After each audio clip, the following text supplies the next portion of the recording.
December 16th, 2025. Well, I guess we've had the weekend of terror here, huh? With everything going on. Kind of a whole series of events. I guess the big notable domestic case, of course, was the shootings at Brown University, which, among other things, apparently killed the president of the Republican Club there. Although we don't know whether that was a targeted attack or not, although I tend to think it is, but I'm not sure.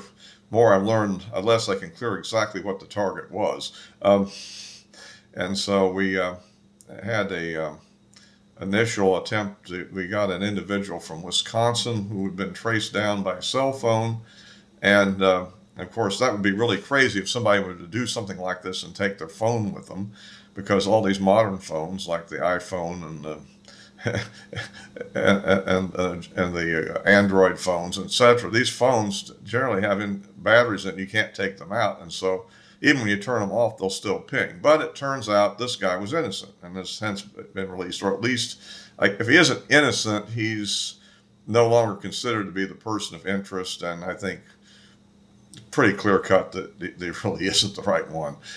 They do have another set of pictures, and the way this guy's walking, it doesn't look like he's, this individual, who was only about 24, I believe, doesn't make sense. So we're still not sure who this individual is. However, there's a lot of complications coming up here too, because it sounds like that maybe this individual had to have some kind of a card that would key him into the building, or at least into the room. Or that's unclear, but apparently he was able to easily obtain access and then commit the horrendous attack.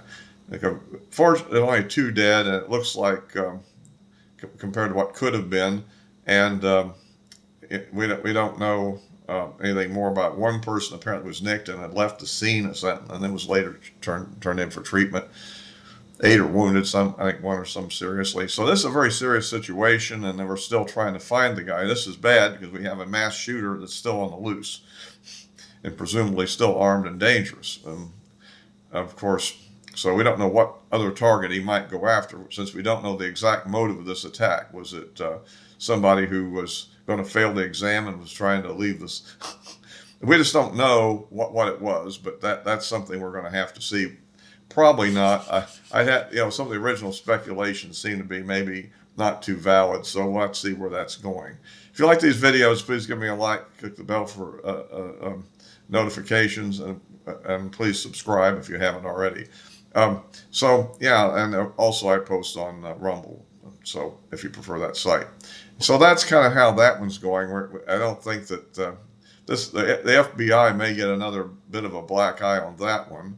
However, on the good side, apparently they arrested a group of people who were planning on doing a bombing that was at multiple sites. The bombs were going to detonate at midnight of New Year's Day to kind of start the year off with a terroristic blast, I guess. But it turns out that the FBI was onto them somehow and has arrested, I think, 4 or 5 of them. Something.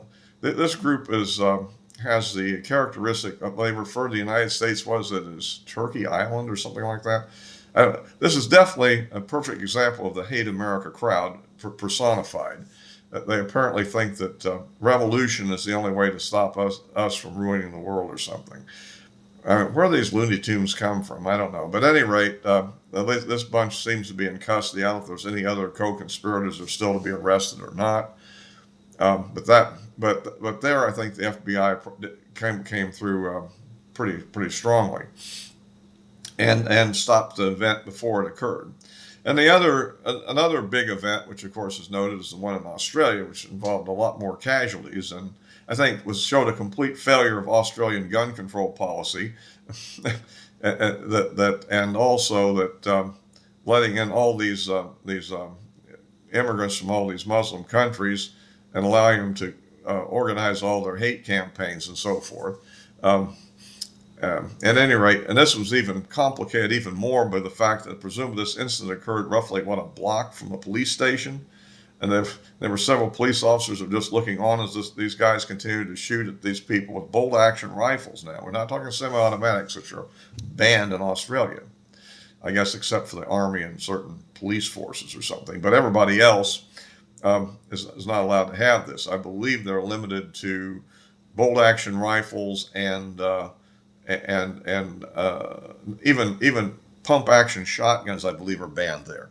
Um, I guess you can have the old classic double barrel or the over under or a single round type shotgun, break action shotgun. I guess that's what's allowed in that country now. And nonetheless, these people were able to do this, and apparently had a couple of homemade ISIS flags in their car, so just to show who they were working for.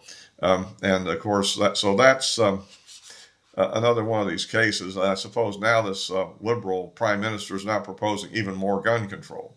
I guess one of the things that they were really concerned about was the fact that, of course, you could own up to 6 firearms if you had the appropriate licenses and had a reason to have them, such as, I guess, being a licensed hunter would be the main reason, I guess.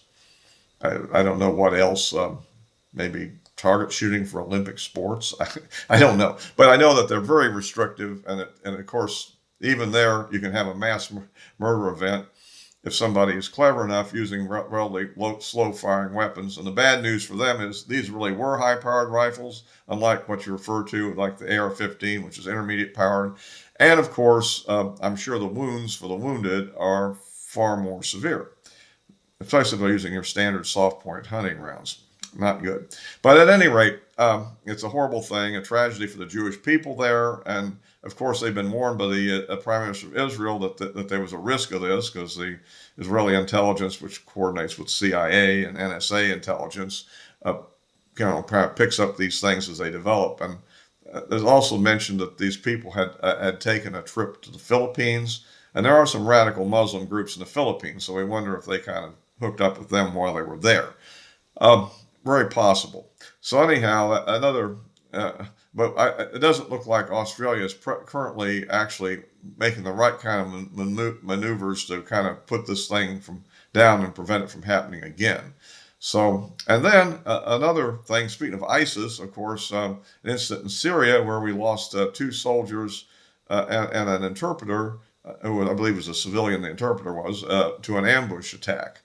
And of course, another, no doubt, ISIS-type group, which is trying to spring up again, given the situation that's evolved in there. We'll see what's going on there with that one. But supposedly, President Trump is working on some kind of retaliation, which is likely to happen before the whole run of this video is over with, as I usually put them out several days. So depending on when people catch up with it. And I do urge everybody to take the last video went very good, but the one before last, I thought I had some interesting comments on some things there, and I had a little trouble posting it on one of the key sites, which for some reason seems to be not putting the link on unless you're very careful how you post it there. So I don't know, maybe they've had some kind of a software update. So I'm doing that a little more carefully in the last video, which I had a good response for. So, but anyhow, that's about it for this time, I guess. We'll have to see what happens next. There's also, of course, in the news of the murder of Rob Reiner and wife, which was done, I guess, by their son. I guess he's been arrested and charged with a murder, although the formal indictment hasn't occurred yet, was the system they have out there. But apparently, everybody pretty much thinks he did it.